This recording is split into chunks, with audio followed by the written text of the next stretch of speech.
낡은 재래시장 분식집, 60이 넘은 여자가 처음 보는 남자에게 떡볶이 한 그릇을 내밀며 말했습니다. 총각, 이거라도 먹고 가요. 남자는 아무 말도 하지 않았습니다. 그냥 받아서 천천히 먹었습니다. 그런데 그 남자의 눈에서 뭔가가 흘러내리고 있었습니다. 눈물인지 아니면 22년치 감정이 한꺼번에 새어나오는 건지 여자는 눈치채지 못했습니다. 이 남자가 누군지, 왜 이 시장에 왔는지, 그리고 두 사람 사이에 무슨 일이 있었는지, 그날 아침 서울 도심의 한 빌딩 지하 주차장에서 검은 제네시스 한 대가 시동을 켠 채 기다리고 있었습니다. 전담 비서가 뒷문을 열어두고 서 있었고 경호원이 그 옆에 나란히 붙어 있었습니다.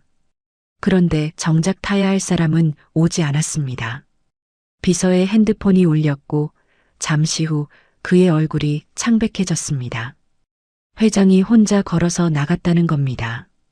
모자를 눌러 쓰고 점퍼 차림으로 지하철역 방향으로. 비서는 수화기를 쥔 채 한동안 말을 잇지 못했습니다. 연 매출 2조 원 그룹의 회장이 혼자 지하철을 탄다는 건 그 회사에서 10년 넘게 일한 사람도 본 적 없는 일이었으니까요. 지하철 안은 출근길 인파로 빽빽했습니다. 누군가의 어깨가 계속 부딪혔고 스크린도어 앞에서 밀려드는 사람들 사이에서 남자는 그냥 서 있었습니다. 양복도 없고 시계도 없고 서류 가방도 없었습니다. 낡은 회색 점퍼에 모자 하나. 누가 봐도 그냥 공사판에서 이른 퇴근이라도 하는 50대 아저씨처럼 보였을 겁니다. 남자는 창밖을 바라봤습니다. 터널 속 어둠이 유리창에 그의 얼굴을 희미하게 비춰냈고 그 얼굴 위로 아주 오래된 기억 한 조각이 천천히 올라왔습니다. 16살 겨울이었습니다. 엄마가 문 앞에 서서 말했습니다. 잠깐만 기다려. 그게 마지막이었습니다. 그날 이후 22년 동안 그 여자는 단 한 번도 돌아오지 않았고 남자는 그 잠깐만이라는 말을 마음속 가장 깊은 곳에 박아두고 살았습니다. 모처럼 뽑으려 할수록 더 깊이 박히는 것처럼 서울 외곽역에서 내려 골목길로 접어들자 냄새가 먼저 왔습니다. 파 기름 지지는 냄새, 어묵 국물의 구수한 냄새, 그리고 오래된 시멘트 바닥이 습기를 머금은 채 내뿜는 퀴퀴하고도 익숙한 냄새. 남자는 잠깐 걸음을 멈췄습니다. 이 냄새는 뇌가 기억하는 게 아니라 몸이 기억하는 종류의 것이었습니다. 어릴 때 이 동네 골목을 뛰어다닐 때 맡던 바로 그 냄새였고 그 냄새 안에는 아직도 16살짜리 아이가 살고 있었습니다. 엄마 손잡고 시장 구경 다니던 그 애가. 남자는 눈을 한번 감았다가 떴습니다. 그리고 다시 걷기 시작했습니다. 재래시장은 오전부터 소란스러웠습니다. 시래기 단이 좌판 위에 산처럼 쌓였고 생선 가게 아저씨는 목청이 터져라 오늘 고등어 싸다를 외쳐댔습니다. 손수레를 끌고 가는 할머니 옆으로 교복 입은 아이들이 떡볶이 봉지를 들고 뛰어다녔고 어묵꼬치를 손에 든 아줌마 2명이 아무데나 서서 큰 소리로 수다를 떨었습니다. 남자는 그 소란스러움 속으로 천천히 걸어 들어갔습니다. 어색하지도 당당하지도 않게 그냥 거기 있어야 할 사람처럼. 그러다 골목 안쪽 끝에서 발걸음이 자연스럽게 멈췄습니다. 간판 글씨가 반쯤 지워진 작은 분식집이었습니다. 유리창 안으로 빨간 떡볶이 냄비가 보였고 손으로 직접 쓴 메뉴판이 유리에 테이프로 붙어 있었습니다. 글씨는 삐뚤었지만 가격은 읽힐 만큼 또렷했습니다. 떡볶이 2,500원, 김밥 한 줄 2,000원. 남자는 그 숫자들을 잠시 바라봤습니다. 요즘 세상에 이런 가격이 아직도 가능하다는 게 믿기지 않는다는 듯이 문을 밀고 들어서자 기름과 간장이 섞인 냄새가 훅 끼쳐왔습니다. 가게 안은 좁았습니다. 테이블 4개 그리고 주방과 홀 사이에는 낡은 플라스틱 선반이 칸막이처럼 서 있었습니다. 손님이 2명 있었고 주방 안에서는 누군가가 뒤도 돌아보지 않은 채 말했습니다. 어서 오세요. 아무데나 앉으세요. 목소리는 쉬어 있었지만 부드러웠고 말끝이 살짝 올라가는 억양이 있었습니다.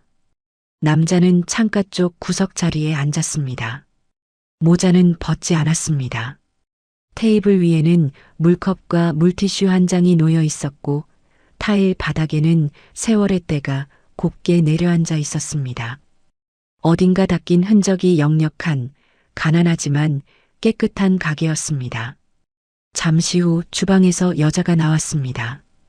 60 초중반으로 보이는 흰 머리칼이 귀 뒤로 단정하게 넘겨진 여자였습니다. 앞치마는 빨간색인데 군데군데 국물 자국이 배어 있었고 손마디는 굵고 거칠었습니다. 여자는 메모지와 볼펜을 들고 다가오면서 뭐 드릴까요? 하고 물었습니다. 특별한 인상이 없는 얼굴이었습니다. 예쁘지도 못생기지도 않고 그냥 오래 살아온 사람 특유의 편안하고 무던한 얼굴. 남자는 메뉴판을 보는 척했지만 사실 글자가 눈에 들어오지 않았습니다. 심장이 이상하게 박동하고 있었습니다. 빠르지도 강하지도 않았습니다. 그냥 불규칙하게 마치 신호가 끊기는 것처럼 떡볶이 하나 주세요. 그 말을 입 밖으로 꺼내는데 생각보다 긴 시간이 걸렸습니다. 여자는 다시 주방으로 들어갔고 남자는 테이블 위에 2손을 올린 채 창밖을 바라봤습니다. 유리창 너머로 시장 골목이 보였고 리어카를 끌고 지나가는 노인의 구부정한 뒷모습이 스쳐 지나갔습니다. 남자는 그 뒷모습을 오래 눈에 담았습니다. 아무 생각도 없는 척하면서 실은 아주 많은 것을 생각하고 있었습니다. 22년. 그 시간 동안 이 여자는 여기서 떡볶이를 팔고 있었던 걸까? 아니면 다른 곳에 있다가 여기로 온 걸까? 이 가게를 얼마나 됐을까? 혼자인가? 누군가와 함께인가? 그리고 가장 오래 머무는 질문 하나. 이 여자는 아직도 그 아이를 기억할까? 주방에서 냄비 끓는 소리가 났습니다. 떡볶이 국물이 보글보글 끓어오르는 소리, 그리고 여자가 젓가락으로 냄비를 저을 때 나는 소리. 잠시 후 떡볶이 한 그릇이 테이블에 놓였고 여자의 손이 추가로 어묵 2개를 접시에 담아 옆에 슬쩍 밀어놓았습니다. 서비스예요. 오늘 날이 쌀쌀하잖아요. 그 말을 남기고 여자는 돌아섰는데 남자는 그 뒷모습을 바라보면서 젓가락을 집어드는 손이 살짝 굳는 걸 느꼈습니다.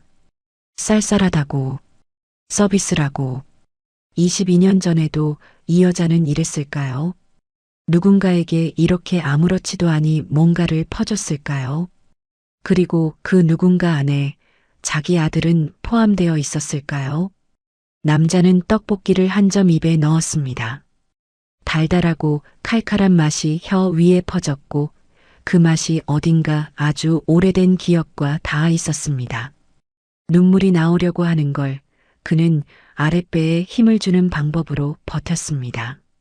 한 그릇을 다 비웠습니다.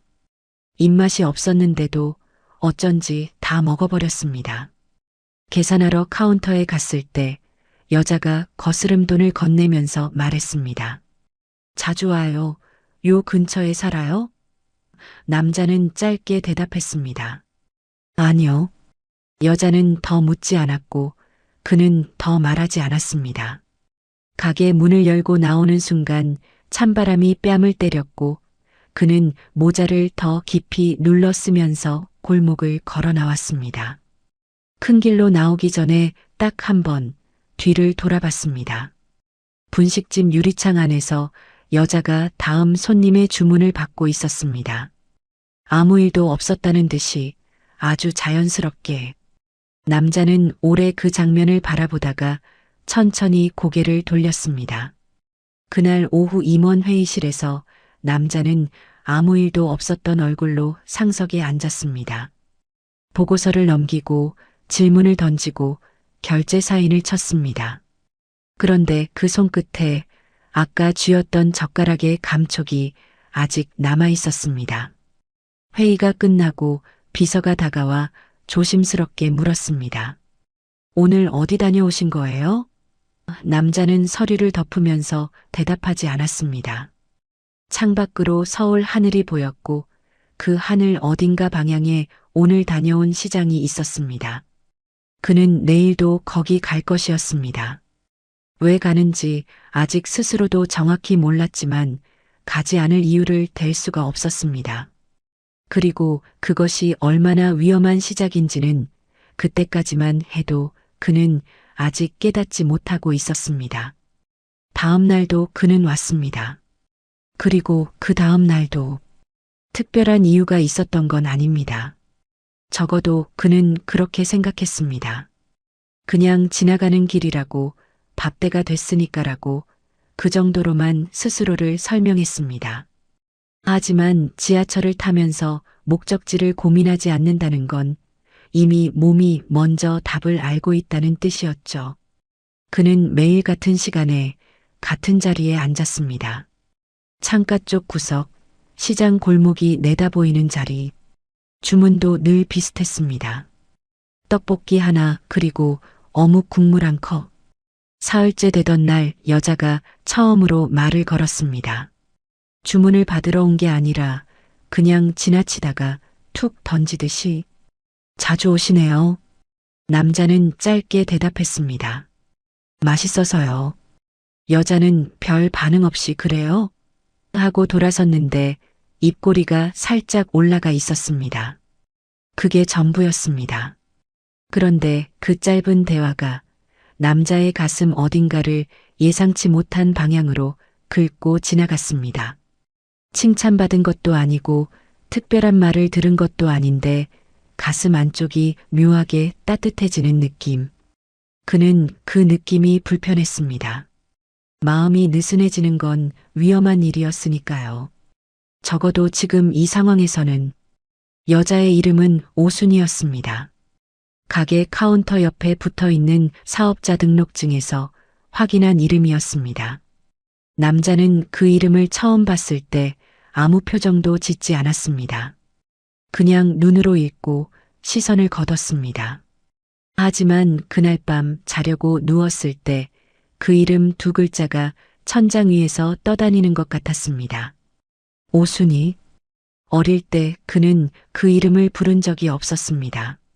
그냥 엄마라고 불렀고 엄마는 항상 거기 있었습니다. 그러다 어느 날 없어졌습니다. 순이의 하루는 새벽 5시에 시작됐습니다. 시장 도매상이 열리는 시간에 맞춰 재료를 받아야 했고 떡볶이 국물은 최소한 시간 이상 끓여야 제맛이 났습니다. 그 사실을 남자가 알게 된 건 어느 날 일부러 가게 오픈 시간보다 일찍 시장에 나왔을 때였습니다. 멀찍이서 바라보니 순이는 새벽 안개 속에서 혼자 리어카를 끌고 있었습니다. 무거운 떡 상자를 번쩍 들어 올리는 팔뚝에 힘줄이 붉어졌고 숨이 찬 듯 잠깐 허리를 펴면서 하늘을 한번 올려다봤습니다. 그 장면을 남자는 골목 어귀에서 멀리 바라봤습니다. 다가가지 않았습니다. 다가갈 수가 없었습니다. 아직은. 점심시간이 되면 가게가 꽉 찼습니다. 시장 상인들이 우르르 몰려왔고 순이는 혼자 주방과 홀을 오가며 쉬지 않고 움직였습니다. 땀이 이마에 맺혔고 앞치마는 늘 국물로 얼룩졌습니다. 그런데 이상한 건 그 와중에도 순이는 손님 한 명 한 명에게 말을 놓지 않았다는 겁니다. 많이 드세요. 오늘 힘들었죠? 이거 더 드릴게요. 남자는 그 모습을 테이블에 앉아서 조용히 지켜봤습니다. 저 여자가 22년 동안 여기서 이러고 살았구나 라는 생각이 들었습니다. 그리고 그 생각 뒤에 따라오는 다른 생각 하나. 나는 그 22년 동안 어디서 어떻게 살았나? 16살 이후의 삶은 거칠었습니다. 친척 집에 맡겨졌다는 말은 좋게 표현한 것이고 실제로는 그냥 버려진 것과 다름없었습니다. 친척이라는 사람들은 성인이 되자마자 그를 내보냈고 그는 공사판에서 막노동을 하며 고졸 검정고시를 마쳤습니다. 22살에 작은 창고 하나를 빌려 택배 대행 사업을 시작했고 30이 될 때쯤엔 직원 50명짜리 물류회사를 갖고 있었습니다. 36에 코스닥 상장, 38배 그룹 회장. 그 과정에서 그는 한 번도 누군가에게 기댄 적이 없었습니다. 기댈 사람이 없었으니까요. 그게 원동력이었는지 아니면 그냥 달리 방법이 없어서였는지 지금도 확실하지 않았습니다. 다만 한 가지는 분명했습니다. 이 모든 걸 이룬 날에도 가장 먼저 떠오른 얼굴은 어머니였다는 것. 기쁨 때문이 아니라 분노 때문에. 닷새째 되던 날 점심 손님이 다 빠지고 난 오후 2시쯤이었습니다. 가게 안에 남자 혼자 남아 있었고 순이가 맞은편 의자를 끌어당겨 앉으면서 말했습니다. 발 좀 쉬어도 되죠? 남자는 고개를 끄덕였습니다. 순이는 물컵을 2개 들고 와서 하나를 그 앞에 내려놓았습니다. 두 사람은 잠시 아무 말 없이 앉아 있었습니다.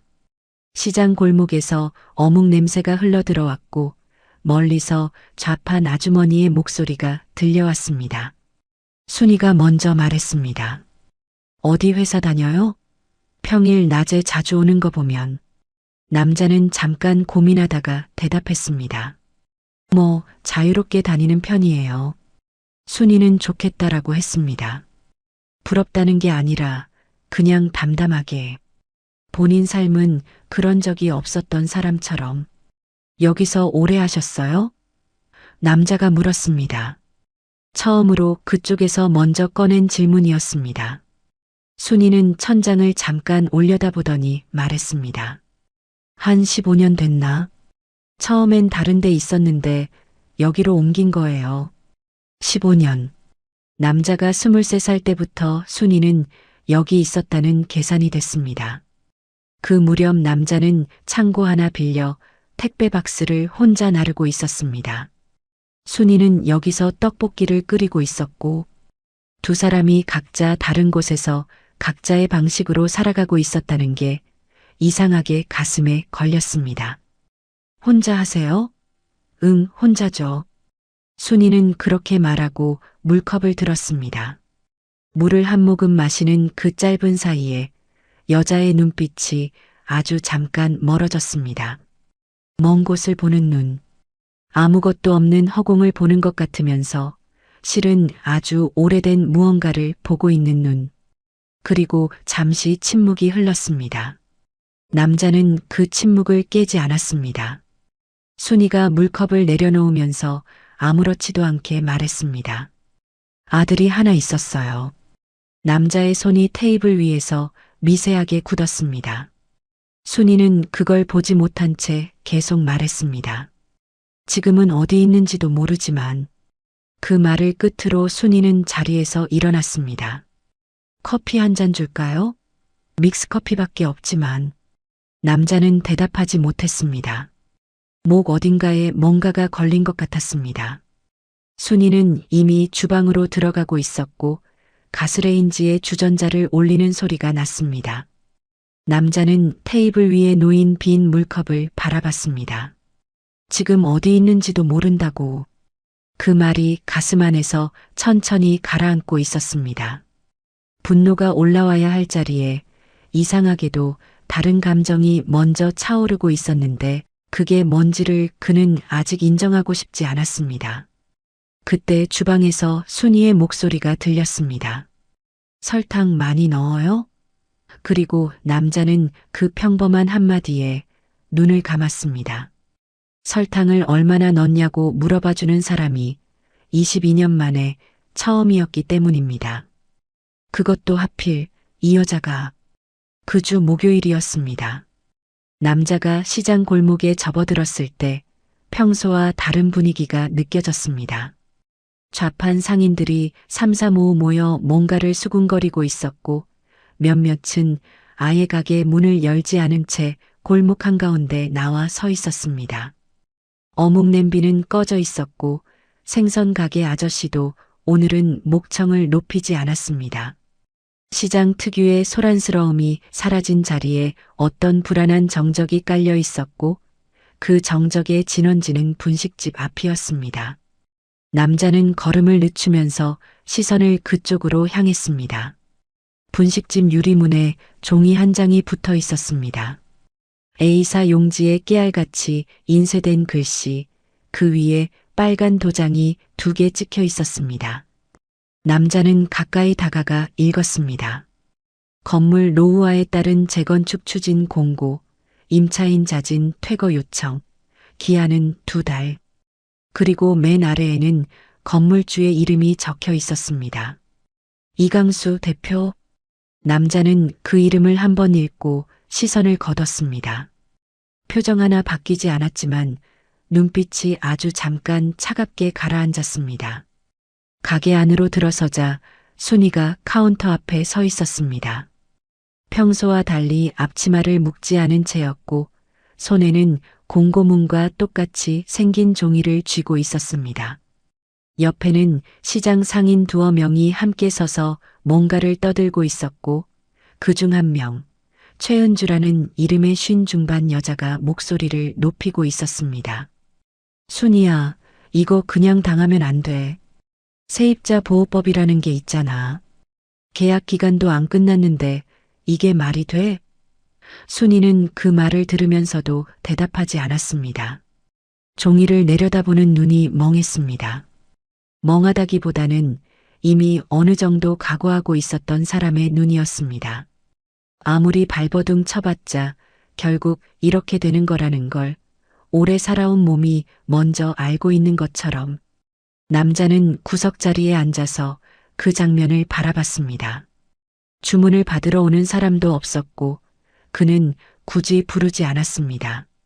최은주가 계속 말했습니다. 이 건물 이 대표가 산 게 작년이잖아. 딱 1년도 안 됐어. 처음부터 재건축 목적으로 산 거라고. 우리 다 내쫓으려고. 그 말에 다른 상인 하나가 덧붙였습니다. 근처에 아파트 들어선다는 소문 있던 거 기억해? 그거랑 연결된 거래, 분명히. 순이는 그제야 고개를 들었습니다. 근데 어떻게? 건물주가 하겠다는데. 그 말이 너무 조용하게 나와서 방 안에 있던 사람들이 잠시 말을 멈췄습니다. 체념이 담긴 목소리였습니다. 싸울 의지가 없는 게 아니라 싸워본 적 없는 사람의 목소리. 지금껏 세상이 기울어진 방향으로만 살아온 사람 특유의 체념. 남자는 테이블 위에 2 손을 가지런히 올려놓은 채 그 대화를 듣고 있었습니다. 이강수. 그 이름은 생소하지 않았습니다. 재개발 쪽에서 작은 건물들을 여러 채 쥐고 있는 사람, 지역구의원과 연결됐다는 소문이 있는 사람. 한강홀딩스 물류센터 부지를 알아보던 시절에 한 번 이름이 스친 적이 있었습니다. 당시에는 거래가 성사되지 않았고 남자는 그냥 넘겼습니다. 그런데 그 이름이 여기서 다시 나올 줄은 몰랐습니다. 세상이 좁다는 건 알고 있었지만 이렇게 좁을 줄은. 그는 시선을 창밖으로 돌렸습니다. 골목 어귀에 검은 SUV 한 대가 서 있었습니다. 번호판을 보지 않아도 누구의 차인지 짐작이 됐습니다. 그로부터 사흘 후 이강수가 직접 나타났습니다. 남자가 창가 자리에 앉아 라면을 먹고 있을 때였습니다. 가게 문이 열리면서 정장 차림의 50대 남자가 들어왔습니다. 뒤에 부하 직원처럼 보이는 젊은 남자 둘이 따라 들어왔고 이강수는 주방 쪽을 향해 말했습니다. 사장님, 저예요. 잠깐 얘기 좀 해요. 순이가 주방에서 나왔습니다. 앞치마에 손을 닦으면서 표정이 이미 굳어 있었습니다. 이강수는 테이블 하나를 사이에 두고 서서 말했습니다. 공고문 받으셨죠?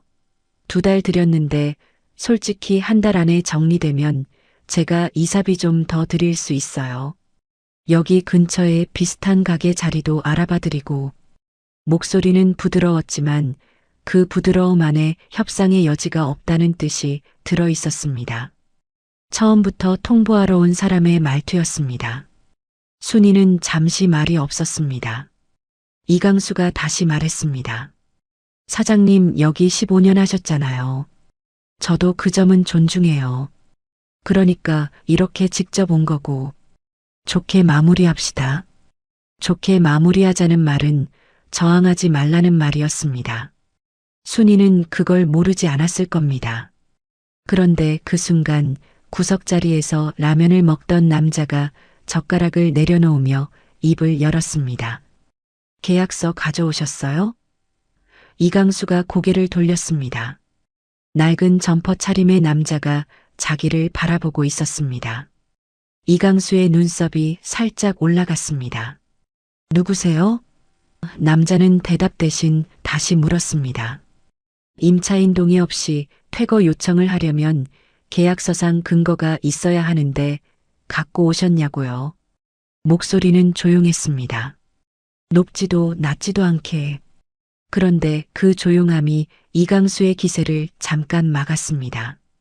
저 낡은 점퍼 안에서 어떻게 저런 목소리가 나오는지 알 수 없다는 표정이었습니다. 이강수는 코웃음을 쳤습니다. 손님이세요? 여기 임차인도 아니신 분이 왜요? 남자는 순이 쪽을 한번 바라봤습니다. 순이는 입을 반쯤 벌린 채 남자를 보고 있었습니다. 이 낯선 손님이 왜 끼어드는지 모르겠다는 표정이었습니다. 남자는 자리에서 일어나지 않은 채 말했습니다. 상가 건물 임대차보호법 10조. 건물주는 임차인에게 계약 만료 6개월 전부터 한 달 전 사이에 갱신 거절 통보를 해야 하고 재건축을 이유로 퇴거를 요청할 경우 임차인의 영업 손실에 대한 보상 협의가 선행되어야 합니다. 가게 안이 조용해졌습니다. 이강수의 얼굴에서 부드러움이 걷혔습니다. 뒤에 서 있던 직원들도 눈을 마주쳤습니다. 순이는 손에 쥐고 있던 행주를 꽉 쥐었습니다. 이강수가 남자를 향해 한 걸음 다가서면서 말했습니다. 법 잘 아시네요. 어디서 오셨어요? 남자는 그 질문에 대답하지 않았습니다. 대신 라면 국물을 한 숟가락 뜨고 아무 일도 없다는 듯이 다시 먹기 시작했습니다. 그 태도가 이강수를 당혹스럽게 만들었는지 잠시 그 자리에 서 있던 이강수는 순이 쪽으로 시선을 돌리며 낮게 말했습니다. 사장님 생각 잘하세요. 나쁘게 되면 서로 피곤해요. 그리고 직원들을 데리고 나갔습니다. 문이 닫히는 소리가 나고 가게 안이 다시 조용해졌습니다. 순이는 한동안 그 자리에 서 있었습니다. 이강수가 나간 문을 바라보다가 천천히 구석자리 남자 쪽으로 시선을 돌렸습니다. 고마워요. 근데 어떻게 그런 걸 알아요? 남자는 국물을 마시면서 짧게 말했습니다. 그냥 좀 알아요. 순이는 더 묻지 않았습니다. 하지만 그날부터 이 손님이 단순한 단골이 아닐 수도 있다는 생각이 순이의 머릿속에 조용히 싹을 틔우기 시작했습니다. 그리고 시장 골목 끝 검은 SUV 안에서 이강수는 뒷좌석에 앉아 핸드폰을 꺼내 들었습니다. 저 낡은 점퍼 차림의 남자가 도대체 누구인지 지금 당장 알아봐야겠다는 얼굴이었습니다. 이강수가 결과를 받아든 건 사흘 만이었습니다. 사무실 책상 위에 놓인 파일 한 장, 그 첫 줄을 읽는 순간 그의 손가락이 멈췄습니다. 강민준, 한강홀딩스 그룹 회장, 연 매출 2조 3천억. 그는 파일을 덮었다가 다시 펼쳤습니다. 사진을 봤습니다. 분명히 그 낡은 점퍼 차림의 남자였습니다. 라면을 먹으면서 자기를 바라보던 그 눈빛. 이강수는 의자 등받이에 몸을 기대면서 천천히 숨을 내쉬었습니다. 그 시장 구석 분식집에 2조 원짜리 그룹 회장이 매일 드나들고 있었다는 겁니다. 그것도 모자 눌러쓰고 혼자서 이강수의 머릿속에서 톱니바퀴가 돌아가기 시작했습니다. 위기가 아니라 기회일 수도 있다는 생각이 아주 빠르게. 그로부터 이틀 후 이강수는 다시 시장에 나타났습니다.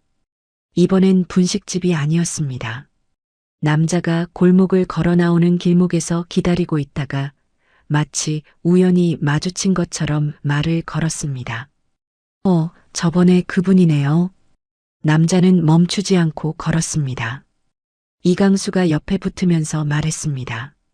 잠깐만요, 잠깐. 저 그냥 인사드리고 싶었어요. 저번에 제가 좀 무례했던 것 같아서. 남자는 그제야 걸음을 멈추고 이강수를 바라봤습니다. 이강수는 명함을 내밀면서 말했습니다. 이강수입니다. 이 근방 부동산 개발 쪽 하고 있어요. 남자는 명함을 받지 않았습니다. 그냥 바라보기만 했습니다. 그 시선이 불편했는지 이강수가 먼저 시선을 거뒀습니다.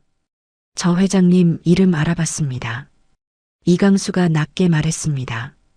남자의 표정은 변하지 않았습니다. 이강수가 계속했습니다. 한강홀딩스 물류센터 부지, 이 근방에서 알아보신다는 얘기 들었어요. 제가 이 동네 땅을 꽤 알거든요. 도움이 될 수 있을 것 같아서요. 그 말의 앞뒤에는 이런 뜻이 담겨 있었습니다. 내가 당신이 누군지 안다. 그리고 나는 그걸 이용할 의사가 있다. 그러니 분식집 문제에서 손을 빼면 서로 좋게 갈 수 있다. 남자는 그 뜻을 모두 읽었습니다. 오래 사업을 하다 보면 저런 말투를 가진 사람을 수백 번은 만나게 됩니다. 조용하게 협박하면서 협력이라고 부르는 사람들. 남자는 명함을 여전히 받지 않은 채 말했습니다. 저 그 부지 이미 다른 곳으로 결정했어요. 그리고 걸음을 다시 뗐습니다.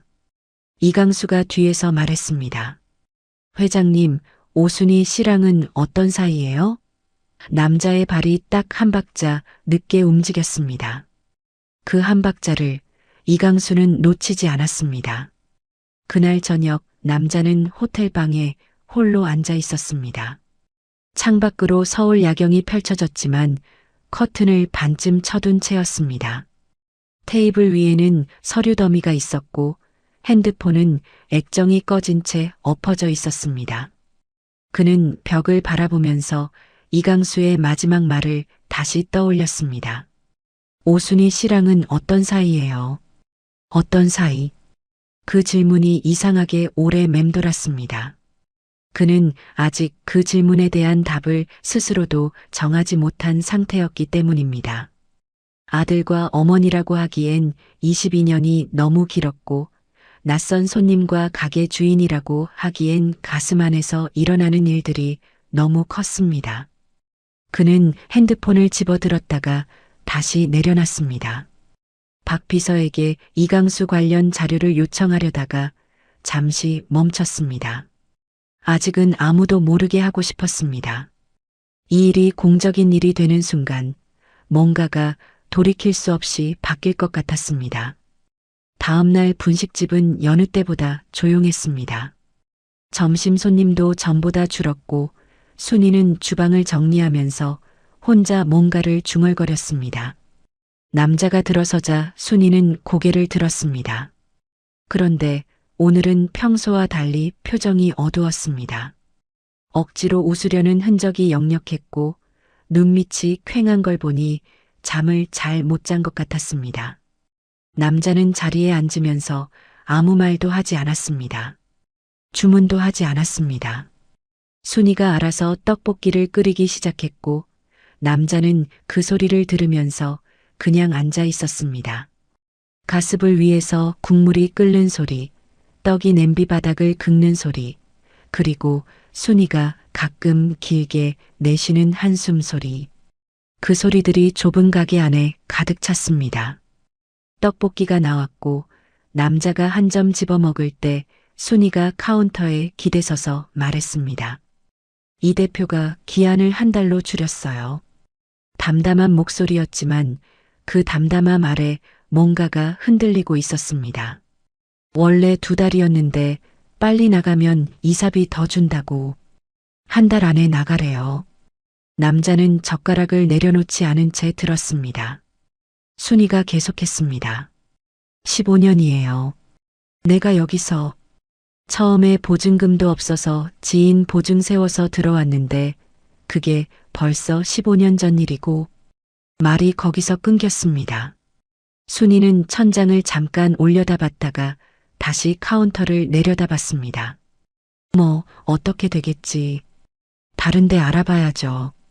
그 말은 포기가 아니라 체념이었고 체념과 포기는 달랐습니다. 포기는 싸우다 멈추는 것이고 체념은 처음부터 이길 수 없다고 아는 것이었습니다. 순이는 후자였습니다. 남자는 그날 평소보다 오래 앉아 있었습니다. 손님이 들고 나는 동안, 순이가 움직이는 동안 그는 그냥 거기 있었습니다. 그러다 오후 늦게 가게가 다시 한산해졌을 때 순이가 맞은편에 앉았습니다. 피곤한 사람이 잠깐 앉는 것처럼 아무 말 없이. 남자도 아무 말하지 않았습니다. 시장 골목 바깥에서 바람이 지나가는 소리가 났고 형광등이 미세하게 깜빡였습니다. 순이가 먼저 입을 열었습니다. 총각은 가족이 있어요? 남자는 잠깐 대답을 미뤘습니다. 없어요. 순이는 고개를 끄덕였습니다. 나도 없어요. 뭐, 공식적으로는 그 말의 여백 안에 뭔가가 있었습니다. 남자는 그 여백을 건드리지 않았습니다. 건드렸다가는 무너질 것들이 너무 많을 것 같았습니다. 본인 것도 저 여자 것도. 잠시 후 순이가 다시 말했습니다. 아까보다 더 낮은 목소리로. 지난번에 아들 얘기했잖아요. 기억해요? 남자는 대답하지 않았습니다. 기억하냐고 물어볼 필요도 없는 말이었습니다. 그는 그 말을 하루에도 수십 번 떠올렸으니까요. 순이가 계속했습니다. 걔가 지금 몇 살이냐면 38이에요. 내가 24에 낳았으니까. 38. 남자의 나이였습니다. 그는 떡볶이 국물을 바라보면서 숨을 고르게 유지하려고 애썼습니다. 순이의 목소리는 계속됐습니다. 걔 16살 때 내가 집을 나왔어요. 사정이 있었는데 그 사정이 지금 생각하면 사정도 아니에요. 그냥 내가 약했던 거지. 그 말이 공기 중에 걸렸습니다. 남자의 손가락이 테이블 아래에서 천천히 쥐어졌습니다. 약했던 거라고. 22년 동안 그는 그 이유를 수백 가지로 상상해 봤습니다. 빚 때문에, 남자 때문에, 아니면 그냥 귀찮아서. 그런데 약했던 거라는 말은 한 번도 생각해 본 적 없는 표현이었습니다. 그 말이 예상 밖의 방향에서 날아와 명치 어딘가에 박혔습니다. 순이가 일어서면서 말했습니다. 뭐 마실 거 줄까요? 커피? 남자는 고개를 끄덕였습니다. 목소리가 나오지 않을 것 같았기 때문입니다. 순이가 주방으로 들어갔고 주전자 올리는 소리가 났습니다. 남자는 그 소리를 들으면서 눈을 감았습니다. 22년치 감정이 한꺼번에 밀려오는 걸 막으려면 지금 이 순간만큼은 아무것도 느끼지 않는 게 나았습니다. 그런데 막을 수가 없었습니다. 순이의 그 말 한마디, 내가 약했던 거라는 그 말이 쌓아둔 벽의 어딘가를 조용히 건드리고 있었기 때문입니다. 그리고 그날 밤 남자는 처음으로 이강수의 일을 직접 처리해야겠다고 결심했습니다. 이유는 간단했습니다. 저 여자가 여기서 나가는 꼴은 볼 수가 없었습니다. 다음 날 아침 한강홀딩스 본사 법무팀장 김진호는 출근하자마자 회장실로 호출됐습니다. 회장이 직접 호출하는 건 흔한 일이 아니었고 더구나 오전 8시도 안 된 시각이었습니다. 그는 서류를 챙겨 들고 엘리베이터를 탔습니다. 회장실 문을 열었을 때 강민주는 이미 창가에 서서 서울 하늘을 바라보고 있었습니다. 뒤도 돌아보지 않은 채 말했습니다. 서울 외곽 재래시장 구역 건물 하나 알아봐요. 이강수 명의로 돼 있을 거예요. 매입 가능한지 법적으로 검토하고 가능하면 오늘 안에 접촉해요. 김진호는 메모를 받아 적으면서 물었습니다. 매입 목적이 어떻게 됩니까? 남자는 잠깐 침묵했다가 말했습니다. 보존. 김진호는 더 묻지 않았습니다. 회장이 한마디로 끊으면 그 한마디가 전부라는 걸 오랜 경험으로 알고 있었습니다. 법무팀의 움직임은 빨랐습니다. 오전 중에 등기부등본이 확인됐고 이강수가 해당 건물을 담보로 대출을 껴안고 있다는 사실도 파악됐습니다. 담보대출 비율이 높았고 재건축 인허가가 아직 완전히 나지 않은 상태였습니다. 건물 자체의 가치보다 재건축 이유를 노리고 사들인 구조였고 그 말은 곧 현금 압박이 있다는 뜻이기도 했습니다. 법무팀장은 오후 2시에 회장실로 다시 올라와 보고했습니다. 매입 가능합니다. 다만 이강수 측이 쉽게 팔지는 않을 것 같습니다. 재건축 프리미엄을 이미 계산해 넣고 있을 테니까요. 강민주는 보고서를 넘기면서 말했습니다. 그쪽에서 먼저 연락 올 겁니다. 법무팀장은 그 말의 의미를 정확히 이해하지 못했지만 고개를 끄덕였습니다. 회장의 예측이 틀린 적이 거의 없다는 것도 오랜 경험으로 알고 있었으니까요. 이강수 쪽에서 연락이 온 건 그날 저녁이었습니다. 강민준의 직통번호로 문자가 왔습니다. 짧은 문자였습니다. 회장님, 저번에 말씀 나누다 끝났는데 한번 뵐 수 있을까요? 좋은 얘기 있습니다. 강민주는 그 문자를 읽고 핸드폰을 내려놨습니다. 예상보다 빠르게 왔습니다. 이강수가 법무팀의 접촉을 이미 눈치챈 것일 수도 있었고 아니면 처음부터 이 남자를 이용하려는 계획을 한 발 더 구체화한 것일 수도 있었습니다.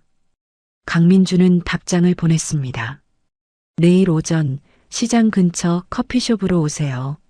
장소를 자기 쪽으로 당기는 것, 그것만으로도 주도권의 방향이 어디 있는지는 정해진 것이었습니다. 다음 날 아침 시장 골목 입구 근처 작은 커피숍이었습니다. 이강수는 부하 직원 한 명을 데리고 왔고 강민주는 혼자 왔습니다. 이강수는 자리에 앉으면서 익숙한 미소를 지었습니다. 뭔가를 쥐고 있다는 자신감과 그것을 드러내지 않으려는 계산이 섞인 미소였습니다. 이렇게 뵙게 돼서 반갑습니다, 회장님. 강민주는 커피잔을 앞에 두고 말했습니다. 하실 말씀이 있다고 하셨으니 먼저 하세요.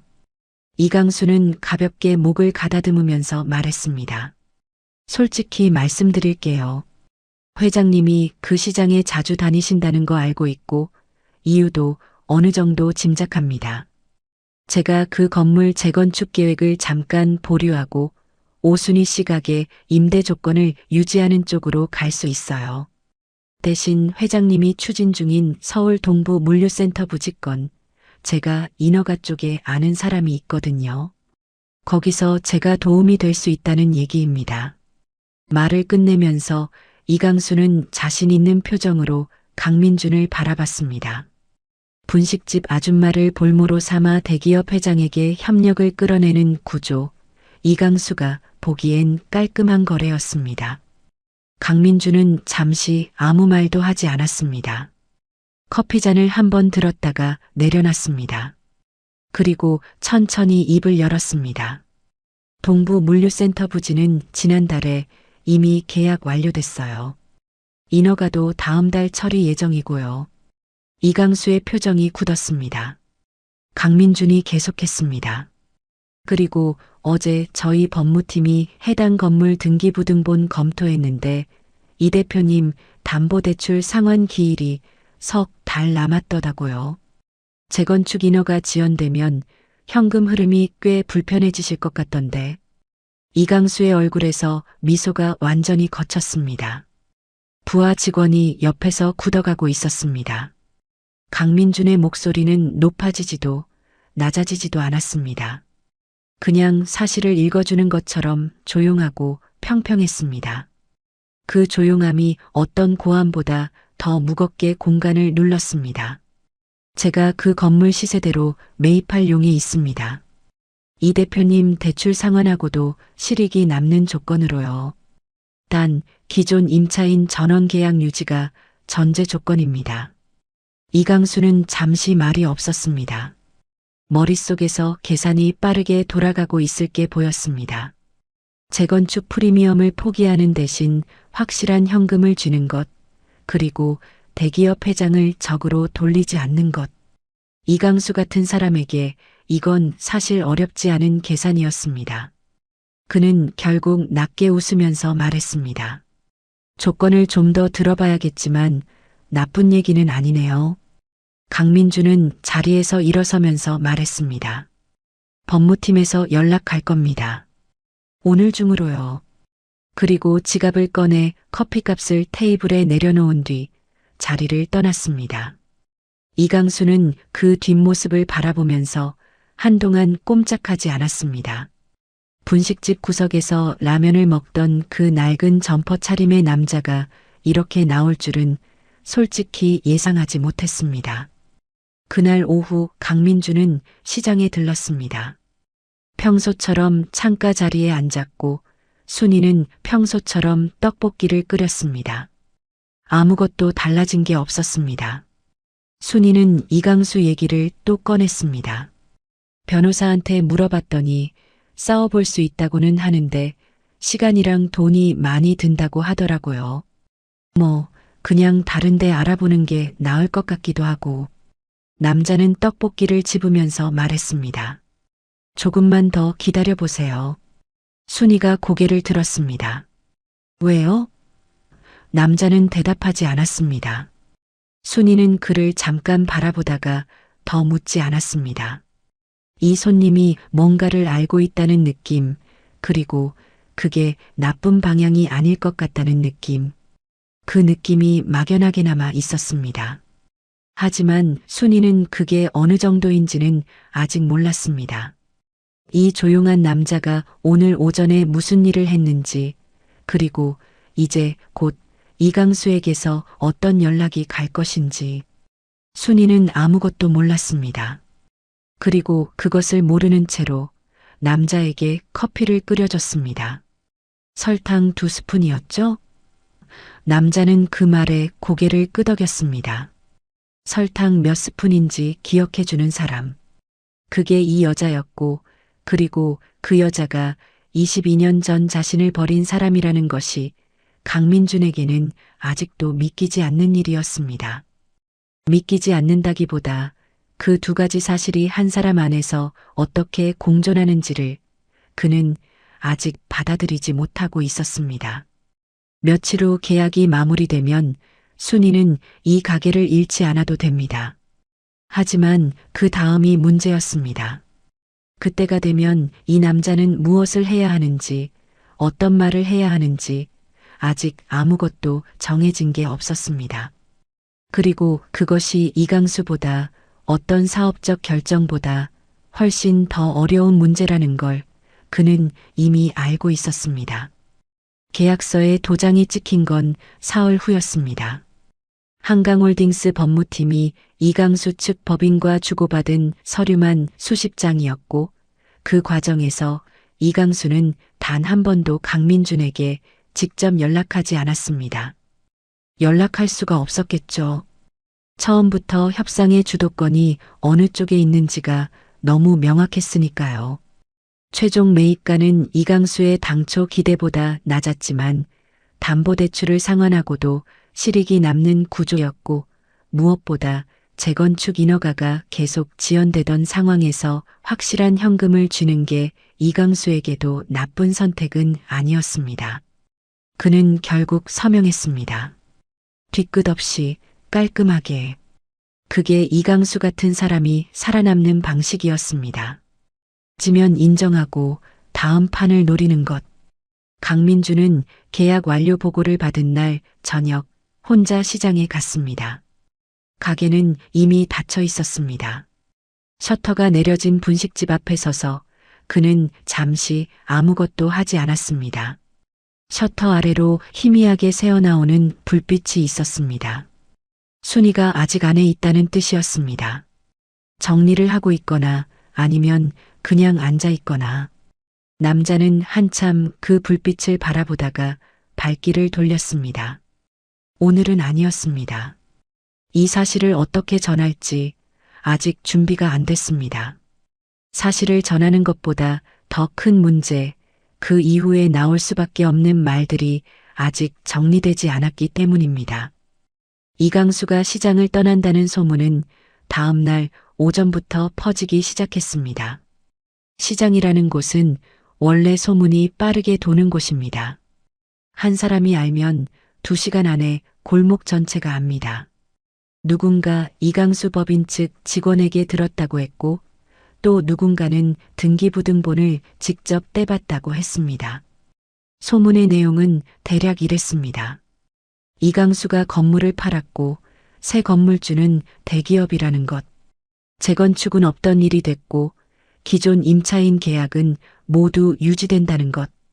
시장 상인들이 처음 그 말을 들었을 때 반응은 어리둥절함이었습니다.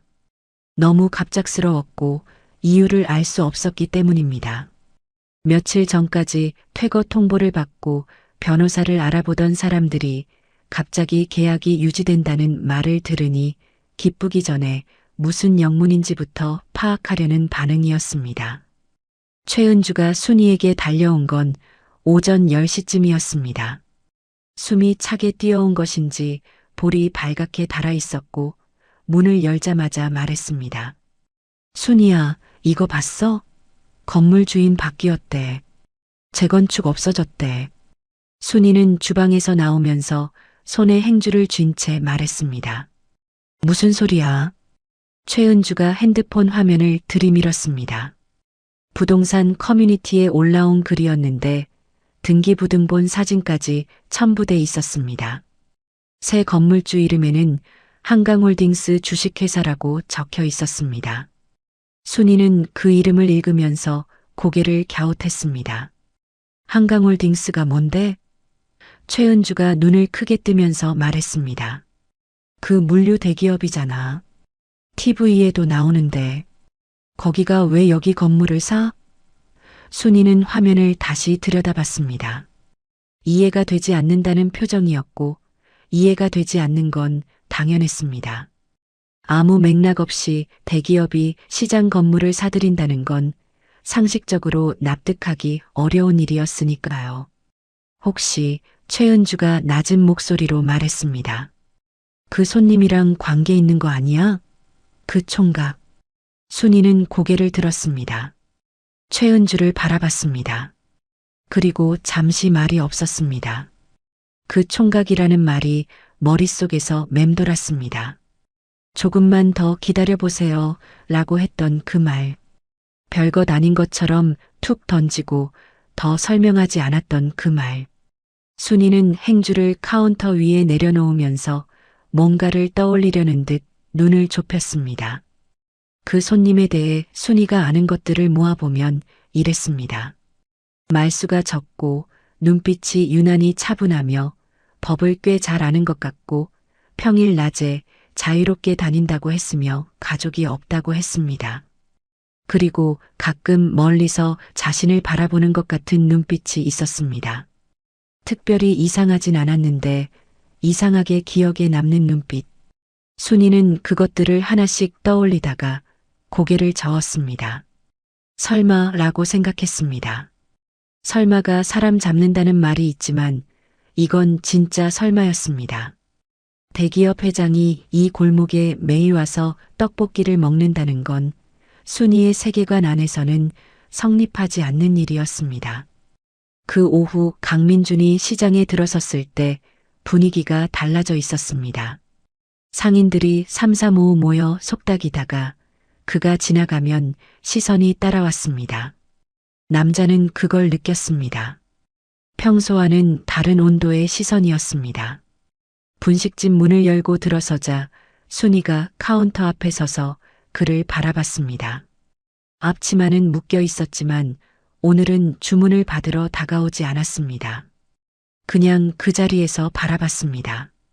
남자는 평소처럼 창가 자리로 향하다가 멈췄습니다.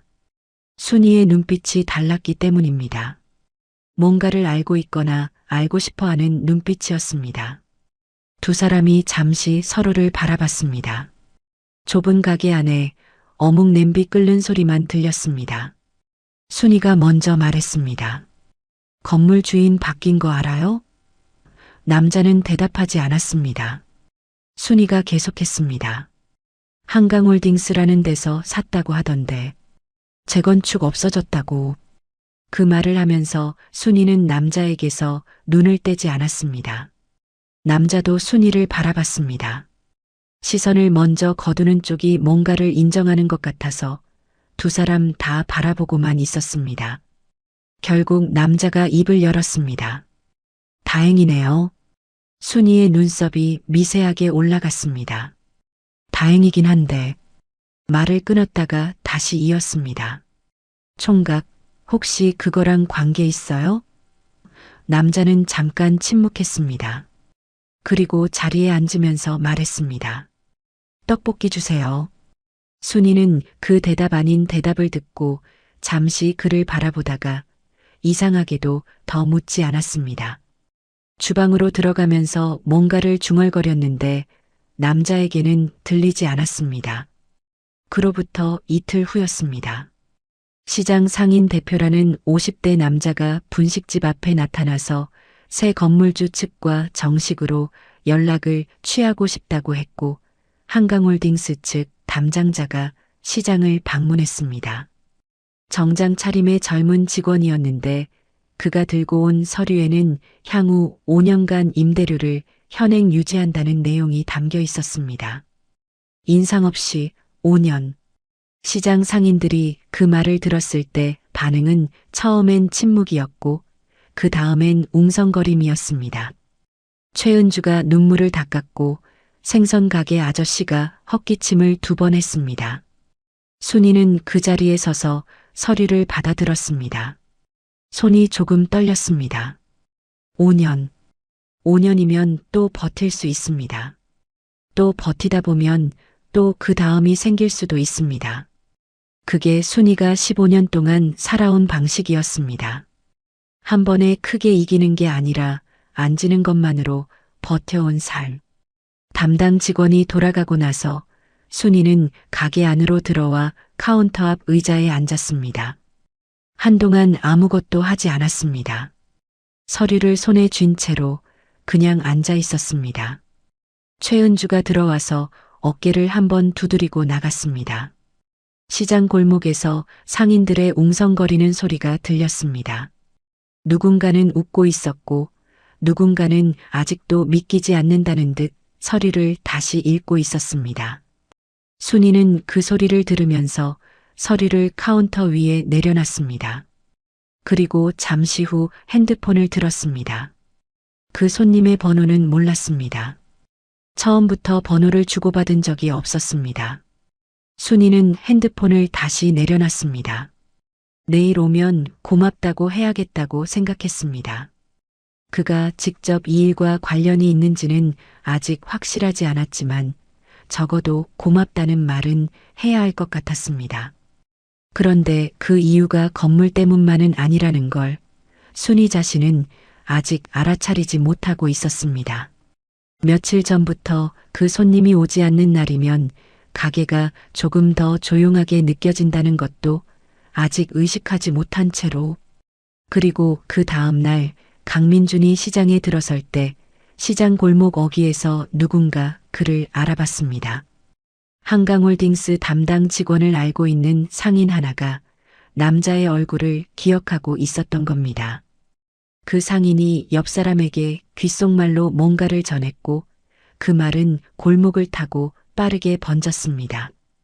강민준이 분식집 문에 손을 얹는 순간 시장 전체가 조용해졌습니다. 그 정적이 무엇을 의미하는지 그는 문을 열기 전부터 이미 알고 있었습니다. 문을 열었습니다. 가게 안에는 순이 혼자였습니다. 주방에서 뭔가를 끓이고 있었는지 가스불 소리가 났고 기름과 간장이 섞인 냄새가 문을 여는 순간 훅 밀려 나왔습니다. 순이는 인기척을 듣고 주방에서 얼굴을 내밀었습니다. 그리고 남자를 봤습니다. 평소와 다를 게 없는 모습이었습니다. 낡은 점퍼, 눌러쓴 모자, 조용한 눈빛. 그런데 순이의 시선이 이번엔 그 얼굴 위에서 멈췄습니다. 평소처럼 자연스럽게 지나치지 못하고 뭔가에 걸린 것처럼 멈춰버렸습니다. 남자는 그 시선을 느꼈습니다. 문 안으로 한 발짝 더 들어서면서 모자를 벗었습니다. 처음으로 시장 골목 어귀에서 퍼진 말은 이미 순이의 귀에도 들어와 있었습니다. 조금 전 최은주가 뛰어와서 숨을 헐떡이며 전했습니다. 저 총각이 한강홀딩스 회장이라고, 누가 알아봤다고, 직접 확인했다고. 순이는 그 말을 들으면서 웃었습니다. 말도 안 된다고, 사람을 잘못 본 거라고. 그런데 웃음이 끝까지 나오지 않았습니다. 입꼬리가 올라가다 말고 굳어버렸습니다. 조금만 더 기다려보세요 라고 했던 그 말. 법조항을 막힘없이 읽어내리던 그 목소리. 가족이 없다고 했을 때의 그 담담함. 그리고 가끔 자신을 바라보던 눈빛. 뭔가를 오래 품고 있는 사람만이 가질 수 있는 그 눈빛. 순이는 최은주가 나간 뒤에도 한동안 카운터 앞에 서 있었습니다. 가스불 위에서 국물이 넘칠 것 같았지만 불을 줄이러 가지 않았습니다. 다리가 움직이지 않았습니다. 그리고 지금 남자가 모자를 벗었습니다. 모자 아래로 드러난 얼굴을 순이는 처음으로 온전히 봤습니다. 이마가 넓었고 눈썹이 짙었으며 눈 아래로 얕은 그늘이 져 있었습니다. 그 얼굴을 보는 순간 순이의 가슴 안에서 뭔가가 조용히 움직였습니다. 설명할 수 없는 방식으로. 사람의 몸은 머리보다 먼저 아는 경우가 있습니다. 특히 오랫동안 그리워해온 얼굴이라면 20년이 지나도 어딘가에 그 윤곽이 새겨져 있습니다. 순이가 입술을 달싹였습니다. 소리는 나오지 않았습니다. 남자는 그 자리에 서서 순이를 바라봤습니다. 평소처럼 자리에 앉지 않았습니다. 오늘은 앉을 수 없었습니다. 두 사람 사이에 침묵이 깔렸고 그 침묵은 어묵 냄비 끓는 소리도 시장 골목의 소음도 채우지 못하는 종류의 침묵이었습니다. 순이가 먼저 물었습니다. 목소리가 갈라졌습니다. 총각 혹시 말을 잇지 못했습니다. 남자는 대답하지 않았습니다. 순이가 카운터를 짚었습니다. 손마디가 하얗게 변할 정도로 꽉 쥐었습니다. 혹시 어디 출신이에요? 엉뚱한 질문이었습니다. 본인도 알았을 겁니다. 이게 지금 물어야 할 말이 아니라는 걸. 하지만 직접적인 말을 꺼낼 수가 없었던 겁니다. 너무 오래된 일이고 너무 무거운 말이어서. 남자는 잠시 창밖을 봤다가 다시 순이를 바라봤습니다. 그리고 대답했습니다. 여기요. 딱 한마디였습니다. 순이의 얼굴이 굳었습니다. 여기라는 말의 무게가 그 짧은 한마디 안에 다 들어 있었습니다. 이 동네, 이 시장, 어릴 때 엄마 손잡고 다니던 이 골목. 순이의 눈에서 눈물이 흘렀습니다. 흐른다는 표현도 정확하지 않습니다. 그냥 고이다가 넘쳐버린 것처럼 의지와 상관없이 터져버렸습니다. 손으로 얼굴을 가렸지만 소용없었습니다. 어깨가 들썩였고 숨이 고르지 않게 끊겼습니다. 60이 넘은 여자가 가게 카운터 앞에서 무너지고 있었습니다. 남자는 그 모습을 바라봤습니다. 다가가지 않았습니다. 안아주지도 않았습니다. 이 순간 그가 할 수 있는 건 그냥 서 있는 것뿐이었습니다. 다가가는 순간 자신도 무너질 것 같았기 때문입니다. 22년 동안 단 한 번도 무너지지 않았던 사람이 지금 이 좁은 분식집 안에서 그 경계선에 서 있었습니다. 한참 후에 순이가 손을 내렸습니다. 눈이 빨갛게 부어 있었고 숨이 아직 안정되지 않은 채였습니다. 남자를 바라봤습니다. 직접적으로 묻지 않았습니다. 그 눈빛이 질문이었습니다. 남자는 그 눈빛을 받으면서 천천히 입을 열었습니다. 강민준이에요. 그게 전부였습니다. 이름 석자. 그런데 그 이름 석자가 순이의 몸을 2번 꺾었습니다. 무릎이 굽혀지면서 카운터를 잡고 간신히 서 있었고 입에서 아무 말도 나오지 않았습니다. 강민준. 24에 낳아서 16에 버린 아들. 22년 동안 어디 있는지 모른다고 했던 그 아이. 그 아이가 지금 이 가게 앞에 서 있었습니다. 38이 되어 모자를 눌러 쓰고 매일 떡볶이를 먹으러 왔었습니다. 순이가 입술을 움직였습니다. 소리가 제대로 나오지 않아서 2번을 시도했습니다. 내가. 그리고 또 멈췄습니다. 남자는 고개를 끄덕이지 않았습니다. 부정하지도 않았습니다. 그냥 서 있었습니다. 그 서 있음이 확인이었습니다. 순이는 손으로 입을 막았습니다. 눈물이 다시 흘렀습니다. 이번엔 소리가 났습니다. 작고 높은 소리, 오래 참아온 사람이 더 이상 참지 못할 때 나는 소리. 가게 밖에서는 시장 소음이 여전히 들렸습니다. 누군가 웃고 누군가 흥정하고 손수레가 지나가는 소리가 났습니다. 세상은 아무 일도 없다는 듯이 돌아가고 있었고 이 좁은 가게 안에서만 22년이 한꺼번에 쏟아지고 있었습니다.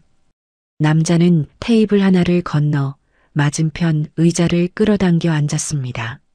순이 맞은편이었습니다. 가까이 있었지만 손이 닿지 않는 거리였습니다. 순이는 여전히 카운터를 짚은 채였습니다. 한참 후에 울음이 조금씩 가라앉았습니다. 숨을 고르는 소리가 났고 순이가 앞치마로 얼굴을 닦았습니다. 그리고 아이처럼 코를 훌쩍였습니다. 남자는 그 모습을 바라봤습니다. 가슴 안에서 무언가가 단단하게 굳어있던 것이 서서히, 아주 서서히 형태를 잃어가고 있었습니다. 분노인지 그리움인지 알 수 없던 그것이 이 여자의 무너진 얼굴 앞에서 더 이상 무엇인지 구분되지 않았습니다.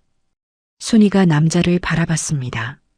그 눈 안에 수십 가지 감정이 섞여 있었습니다. 미안함, 반가움, 두려움, 그리고 감히 표현하지 못하는 무언가. 그러다가 순이가 조용히 입을 열었습니다. 많이 컸네. 그 말이 너무 평범해서 오히려 더 아팠습니다. 22년 만에 아들 앞에서 한 첫마디가 많이 컸네 라는 말이었습니다. 그 말 안에 22년이 전부 들어 있었습니다.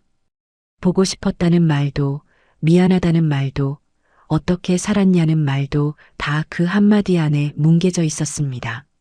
남자는 그 말을 듣고 시선을 테이블로 내렸습니다.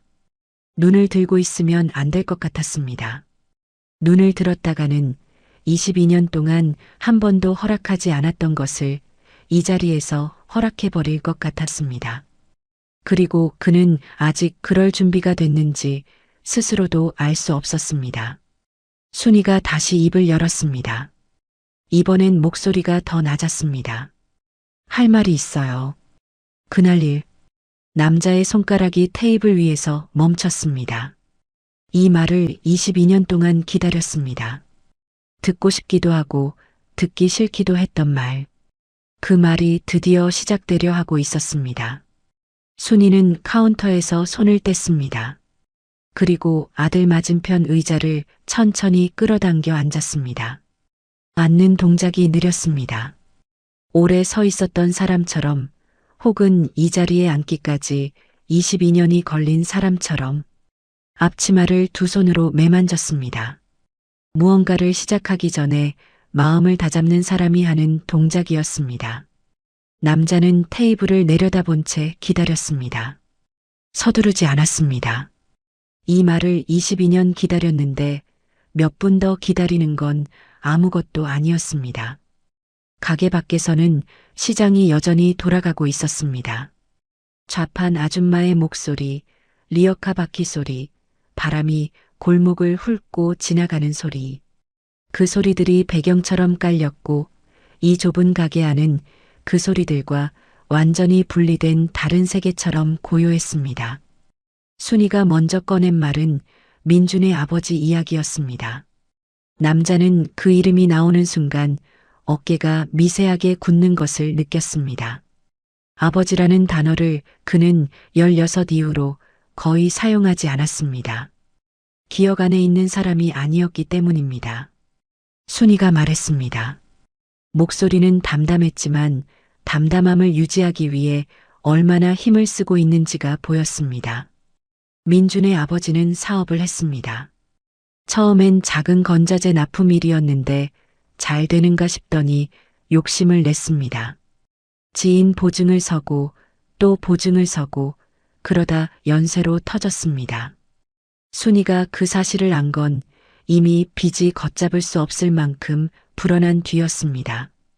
집은 이미 담보로 잡혀 있었고 채권자들이 문 앞에서 기다리는 날이 이어졌습니다. 그 무렵 민주는 15살이었습니다. 순이는 거기서 잠깐 말을 멈췄습니다. 무릎 위에 올려놓은 손을 내려다봤습니다. 거칠고 굵은 손마디, 그 손이 작게 쥐어졌다 펴졌습니다. 남자는 그 손을 바라봤습니다. 순이가 다시 말했습니다. 채권자 중에 한 명이 순이에게 직접 왔습니다. 남편이 아니라 순이에게. 그 사람이 한 말은 이랬습니다. 당신 남편 빚 중에서 일부는 내가 정리해 줄 수 있다. 대신 조건이 있다. 당신이 이 동네를 떠나라. 아이도 데리고 가지 말고 그냥 사라져라. 순이는 그 말을 듣고 그 자리에서 거절했습니다. 당연히 거절했습니다. 그런데 그 사람이 다음에 꺼낸 말이 달랐습니다. 당신 아들 요즘 학교 몇 시에 끝나죠? 그 한마디였습니다. 협박이라는 단어를 한 번도 쓰지 않은 협박이었습니다. 순이는 그날 밤 잠을 자지 못했습니다. 다음 날도 그 다음 날도 남자의 눈이 처음으로 테이블에서 떠올랐습니다. 순이를 바라봤습니다. 순이는 그 시선을 받으면서 눈을 내리깔지 않았습니다. 그게 유일하게 할 수 있는 것이었습니다. 도망치지 않고 바라보는 것. 순이가 계속했습니다. 사흘을 고민했습니다. 경찰에 신고하려고 했지만 그 사람이 지역 유지와 연결된 사람이라는 걸 알았고 남편은 이미 그 사람한테 손발이 묶여 있는 상태였으며 순이에게는 아무것도 없었습니다. 돈도 백도 기댈 사람도. 그리고 결국 순이가 내린 결론은 이거였습니다. 민준이를 시골 친척 집에 맡기고 자신이 사라지면 최소한 그 아이에게는 손이 닿지 않을 거라는 것. 그게 순이가 생각할 수 있는 유일한 방어였습니다. 아이를 지키는 방법이 아이를 떠나는 것밖에 없었던 여자의 막다른 선택이었습니다. 가게 안이 완전히 조용해졌습니다. 가스불은 이미 꺼져 있었고 어묵 냄비도 식어 있었습니다. 남자는 한동안 아무 말도 하지 않았습니다. 순이도 기다렸습니다. 변명하거나 이해를 구하지 않았습니다. 그냥 털어놓은 겁니다. 이게 사실이라고, 이게 그날 일어난 일의 전부라고. 남자의 머릿속에서 22년의 기억이 재배열되기 시작했습니다. 16살 겨울, 친척 집에 처음 맡겨지던 날의 낯선 냄새. 기다리다 지쳐서 잠든 밤들. 엄마가 자기를 버렸다고 결론 내리던 순간. 그 결론이 분노가 됐고, 그 분노가 도끼가 됐고, 그 도끼가 2조 원짜리 회사를 만든 동력이 됐습니다. 그런데 그 시작점에 이런 이야기가 있었습니다. 귀찮아서도 무책임해서도 아니었습니다. 무서웠던 겁니다. 가진 게 없어서, 방법이 없어서 그 방식으로밖에 지킬 수 없었던 여자의 이야기. 남자가 입을 열었습니다. 목소리가 평소보다 낮았습니다. 그 사람 이름이 뭐예요? 순이가 잠깐 멈칫했습니다. 지금은 상관없어요. 남자는 더 묻지 않았습니다. 지금 그 이름이 중요한 게 아니라는 걸 알았습니다. 지금 이 자리에서 중요한 건 다른 것이었습니다. 남자는 시선을 다시 테이블로 내렸습니다. 손가락으로 테이블 모서리를 천천히 짚었습니다. 오래된 테이블이었습니다. 흠집이 많고 색이 바랬으며 군데군데 번진 자국이 있었습니다. 이 테이블 앞에 앉아서 얼마나 많은 사람들이 밥을 먹었을까 라는 생각이 불현듯 들었습니다. 그리고 그 사람들 중에 자신은 없었다는 것도 이 테이블이 생기기 전 15년 그 전에 22년 그 시간 동안 이 여자와 자신은 각자 다른 테이블 앞에 앉아 있었습니다. 왜 연락을 안 했어요? 남자가 말했습니다. 따지는 목소리가 아니었습니다. 진짜로 이유를 묻는 목소리였습니다. 순이는 그 질문을 듣고 잠시 눈을 감았습니다. 처음엔 상황이 안 됐고 나중엔 자격이 없다고 생각했어요. 목소리가 흔들렸습니다. 내가 잘 살고 있으면 됐다고, 내가 연락하면 오히려 상처가 된다고, 그렇게 생각하면서 살았는데 말이 거기서 다시 끊겼습니다. 순이가 눈을 떴습니다. 그게 또 다른 도망이었다는 거 나중에 알았어요. 남자는 그 말을 들으면서 손가락이 테이블 모서리에서 멈추는 걸 느꼈습니다. 또 다른 도망. 그 표현이 예상 밖으로 정직했습니다. 자기 자신을 변호하지 않고 또 다른 도망이었다고 말하는 사람. 그 정직함이 어떤 사과보다 더 무겁게 가슴에 내려앉았습니다. 창밖으로 햇살이 기울기 시작했습니다. 오후가 깊어지고 있었습니다. 시장 골목의 소음이 조금씩 잦아들었고 가게 안으로 들어오는 빛의 각도가 달라졌습니다. 남자는 오랫동안 말이 없었습니다. 순이도 재촉하지 않았습니다. 이 침묵이 거절인지 생각인지 아니면 22년치 감정이 정리되는 시간인지 순이는 알 수 없었습니다. 다만 기다리는 것 외에 할 수 있는 게 없었습니다. 남자가 천천히 자리에서 일어섰습니다. 순이의 가슴이 내려앉았습니다. 그냥 가는구나 라고 생각했을 겁니다.